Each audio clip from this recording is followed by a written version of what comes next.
Hello guys, welcome back.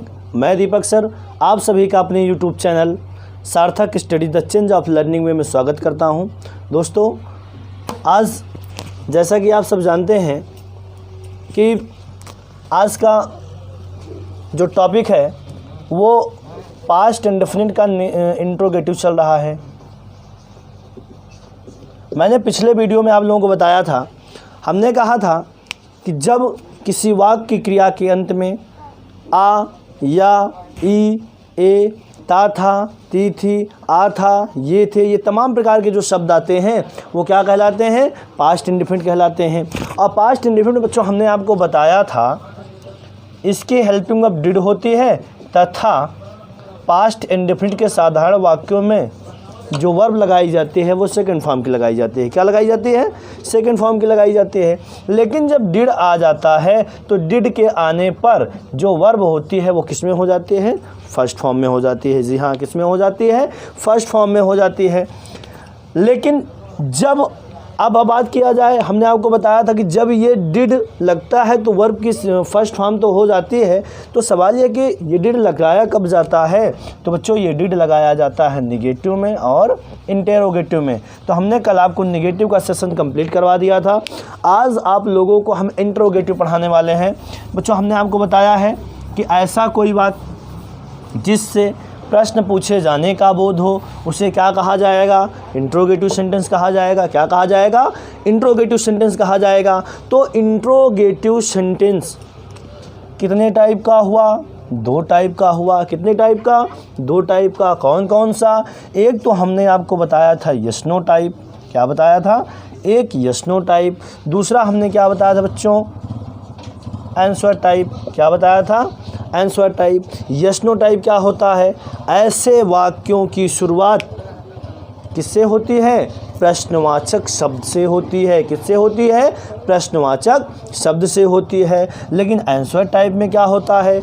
ऐसे वाक्यों में प्रश्नवाचक शब्द कहाँ आता है? सेंटेंस के बीच में आता है। कहाँ आता है? सेंटेंस के बीच में आता है। तो ये ज़रूरी ही नहीं कि ये सेंटेंस के बीच में ही आए, लेकिन जब ये सेंटेंस के बीच में आता है तो आप जानते हैं, आपको बताया गया है कि जब भी कोई प्रश्नवाचक शब्द वाक्य के बीच में आए तो आप सबसे पहले उसकी क्या लिखेंगे? अंग्रेजी लिखेंगे। तो आपको हम कुछ सेंटेंस बताते हैं। जैसे कह दिया जाए,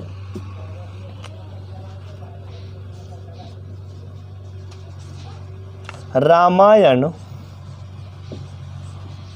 किसने लिखा? रामायण किसने लिखा? तो बच्चों ध्यान से देखिए, अभी तो आपको हमने एक चीज़ कहा, हमने कहा था कि जब कोई प्रश्नवाचक शब्द वाक्य के बीच में आए तो सबसे पहले आपको क्या लिखना है? उसकी अंग्रेजी। तो किसने की अंग्रेजी क्या हो गई? हु हो गई। क्या हो गई भैया? हु हो गई। तो लेकिन हमने आपको ये नहीं बताया कि जब हु आएगा तो आपको क्या करना है। सो आपको मैं बता दूं कि जब किसी, चाहे वो प्रेजेंट इंडेफिनिट हो चाहे वो पास्ट इंडेफिनिट हो, यदि प्रेजेंट इंडेफिनिट आता है तो प्रेजेंट इंडेफिनिट में आप जानते हैं कि हु के बाद हेल्पिंग वर्ब का यूज़ नहीं होता है, मुख्य क्रिया लगाई जाती है तथा एस या ईएस यूज़ होता है। लेकिन पास्ट में क्या होता है बच्चों? पास्ट में हु के साथ सहायक क्रिया का यूज़ नहीं होता, बल्कि जो मेन वर्ब होती है उसकी वास्तविक फॉर्म लग जाती है, यानी कि वर्ब की सेकेंड फॉर्म। तो यहाँ बात किया गया किसकी? लिखने की। तो लिखना की अंग्रेजी बच्चों आप जानते हैं क्या होता है? राइट। तो राइट का सेकंड फॉर्म क्या हो जाएगा?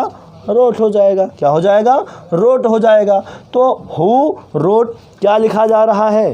बोले क्या लिखा जा रहा है? लिखा जा रहा है रामायण। क्या लिखा जा रहा है? रामायण। तो हु रोट रामायण। तो लिख दीजिए हु रोट रामायण। बात समझ में आया? समझ में आ रहा है ना? जी, अगर समझ में आ रहा है तो आप कॉपी में नोट डाउन करते जाएं, क्योंकि ये पॉइंट आपके लिए बेहद इम्पॉर्टेंट है।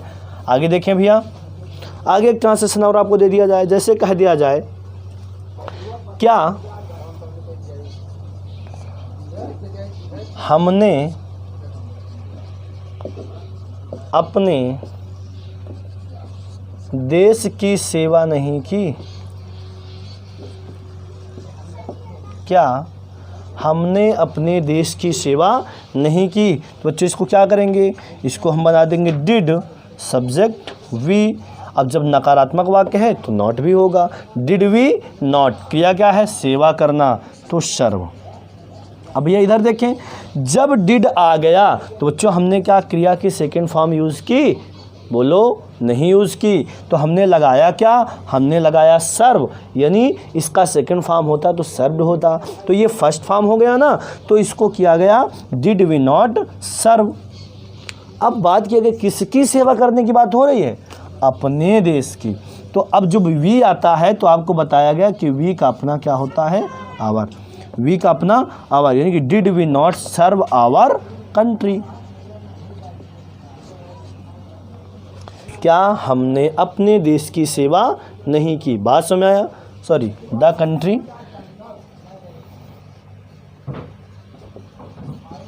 बात समझ आया, कोई दिक्कत, आगे बढ़ते हैं। अच्छा, एक चीज़ और इसी में, जैसे कह दिया गया यहाँ डिड और नॉट को अलग अलग लिखा गया है, तो हमने पिछले वीडियोज़ में आपको बताया है कि क्या ज़रूरी है कि ये डिड नॉट अलग लिखा जाए, इसको साथ भी तो लिखा जा सकता है। जब साथ लिखेंगे बच्चों क्या करेंगे, इसको हम क्या करेंगे, बोले हैं आप लोग, इसको हम करेंगे डिडेंट, यानी इसका कॉन्ट्रैक्टेड फॉर्म, अर्थात डिडेंट वी, उसके बाद सर्व आवर द कंट्री।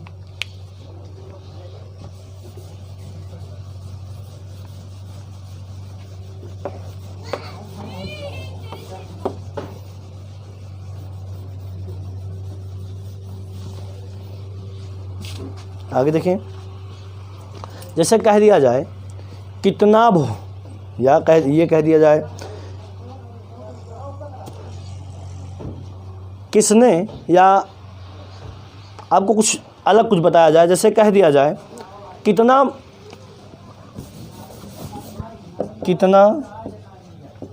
अनाज आपकी ज़रूरत को पूरा करता था। कितना अनाज आपकी ज़रूरत को पूरा करता था, कितना अनाज आपकी ज़रूरत को पूरा करता था, इसको क्या लगाएंगे, how much grain, how much grain. अब इसको वर्ब की second form fulfilled, how much grain fulfilled your need. बात समझ आ रहा है ना, तो ये बेहद आसान है। आगे देखें, लेकिन अब बात करें, जैसे आपने देख लिया इंट्रोगेटिव भी, आपने निगेटिव भी देख लिया, तो बच्चों अगर हम बात करते हैं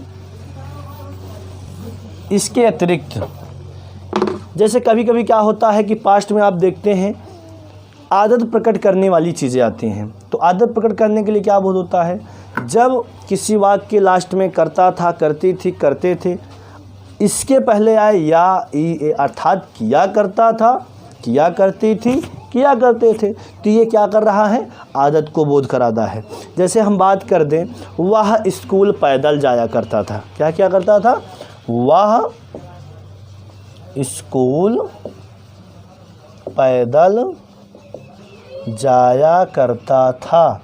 तो बच्चों इसमें क्या हो रहा है, इसमें हैबिचुअल शब्द है ना, इसमें आदत प्रकट करने की बात की जा रही है। जब आदत प्रकट करने की बात की जा रही है तो बच्चों आपको इसमें लगाना है यूज्ड टू प्लस वर्ब की फर्स्ट फॉर्म, या आप यूज्ड टू ना लगा के क्या लगा सकते हैं, वुड भी लगा सकते हैं। क्या लगा सकते हैं, वुड लगा सकते हैं। लेकिन बच्चों जान लीजिए कि ये वुड जो है ये मॉडल वर्ब होता है। ये क्या होता है, ये वुड जो है ये मॉडल वर्ब होता है। जब ये मॉडल वर्ब होता है तो आपको बताया गया कि पास्ट इंडेफिनिट टेंस में वर्ब की सेकंड फॉर्म यूज़ होती है, तो क्या यहाँ सेकंड फॉर्म लगाई जाएगी, जी हाँ लगता। लेकिन बच्चों जब यहाँ वुड यानी कि मॉडल वर्ब ना आता, तो क्योंकि मॉडल वर्ब के साथ हमेशा वर्ब की फर्स्ट फॉर्म लगाई जाती है। इज़ दैट क्लियर, पास में आगे देखते हैं। जब ये बनेगा ही, अब चाहे इसमें आप यूज टू लगा दें चाहे वुड लगा दें, दोनों में से किसी एक का यूज़ करके आप बना सकते हैं। तो ही यूज्ड टू क्या बनेगा, ही यूज्ड टू, क्रिया क्या है, जाना। He used to go to, कहाँ जा रहा है, स्कूल, कहाँ जा रहा है, school, he use to go to school. कैसे जा रहा भैया? पैदल, तो ऑन फुट। पैदल का क्या हो जाएगा? On foot. बात समझ रहे हैं? आगे देखिए,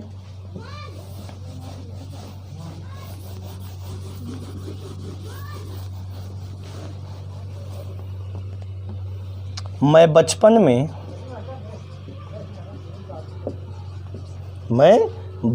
में लुका छिपी का खेल खेला करता था।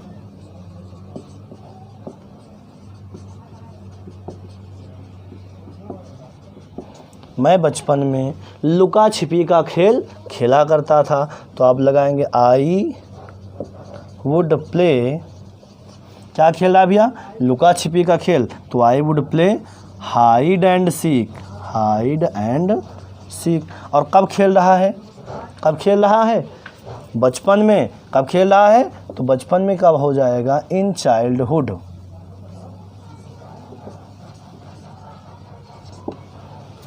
I would play hide and seek in childhood. बात समझ आया? तो बच्चों, ये पास्ट इंडेफिनिट का सेशन बेहद आसान है, लेकिन फ़र्क है इसमें सिर्फ ये कि आपको जो टीचर्स पढ़ा रहे हैं वो आपको किस तरह समझा रहे हैं, किस तरह नहीं समझा रहे हैं। तो बच्चों, आप किसी भी चीज़ को पढ़ते समय माइंड को थोड़ा स्थिर रख के पढ़ें और अपने आसपास थोड़ा शांति का माहौल बना के तब पढ़ाई करें। क्योंकि किसी महापुरुष ने कहा है कि जब तक आप बहुत हार्डवर्क नहीं करेंगे, अर्थात ये कह लिया जाए, एक चंद लाइनों में बोली जाए कि परिंदों को मंजिल मिलेगी यकीनन, ये फैले हुए उनके पर बोलते हैं। परिंदों को मंजिल मिलेगी यकीनन, ये फैले हुए उनके पर बोलते हैं। अक्सर वो लोग खामोश रहते हैं ज़माने में जिनके हुनर बोलते हैं। तो बच्चों, आप लोग यदि शांत हो के, क्या होता है कि आप आगे बढ़ने की कोशिश करते हैं तो आप ही के समाज के कुछ ऐसे व्यक्ति होते हैं, कुछ ऐसे लोग होते हैं जो आपको बढ़ने नहीं देते हैं। सो आप लोग क्या करें? कंटिन्यू, यानी कि मूव ऑन करते रहें, लोगों की बातों को इग्नोर करते रहें और पढ़ाई का जो माहौल है उसको आप बेहद ढंग से, अच्छे ढंग से उसको बरकरार रखें, पढ़ते रहें। आगे देखिए, आगे बात किया जाए, अगर इसी में एक आध दो सेंटेंस और दे दिया जाए। जैसे अभी आपने देखा कि पास्ट इंडेफिनिट में आदत प्रकट करने की बात की गई, तो आपने देखा बच्चों कि हमने क्या लगाया? या तो वुड यूज़ किया या फिर यूज्ड टू यूज़ किया। लेकिन अगर यही चीज़ सिंपल प्रेजेंट में होती, जो हम पढ़ा चुके हैं, तो सिंपल प्रेजेंट में भी तो ये हो सकता है कि वह अपने मित्र के साथ स्कूल जाया करता है। देखिए, जाया करता है, आया, सिंपल प्रेजेंट हुआ। जब सिंपल प्रेजेंट में आदत प्रकट करने की बात की गई, तो क्या सिंपल प्रेजेंट के किसी भी टेंस में, क्या सिंपल प्रेजेंट के किसी भी टेंस में, अर्थात टेंस के जैसे हमने बात किया अफर्मेटिव, नेगेटिव या इंटेरोगेटिव, नेगेटिव के किसी भी सेंटेंस में अगर ये आदत प्रकट करने वाली बात की जाए तो क्या आप वहाँ यूज टू लगाएंगे? जी नहीं, आप वहाँ सिर्फ अनुवाद प्रेजेंट इंडेफिनिट टेंस में ही करेंगे। जैसे कहा जाए, वह अपने मित्रों के साथ नदी में स्नान किया करता है, तो अब ये थोड़ी बनाएंगे कि ही यूज टू कर देंगे तो क्या हो जाएगा? गलत हो जाएगा ना। अगर जब ही यूज टू हम नहीं करेंगे तो यहाँ करेंगे क्या? आपको सिंपल सा क्या बनाना है? ट्रांसलेशन करना है। हाँ, कि वह नदी में तैरा करता है, तो जब नदी में तैरने की बात की गई तो आप स्विम ही लगाओ ना, क्या जरूरी है यहाँ यूज टू यूज़ करने की? तो आपको यूज टू बच्चों यहाँ पे नहीं लगाना है। बात समझ रहे हैं आप? तो इसके क्लासिक पॉइंट्स का अगले जो सेशन देखेंगे वो हम नेक्स्ट वीडियोस में देखेंगे। सो आज के लिए सिर्फ इतना ही, बाकी नेक्स्ट वीडियो में आपको मिलते हैं एक अच्छे से पॉइंट्स के साथ। सो बाय, गुड।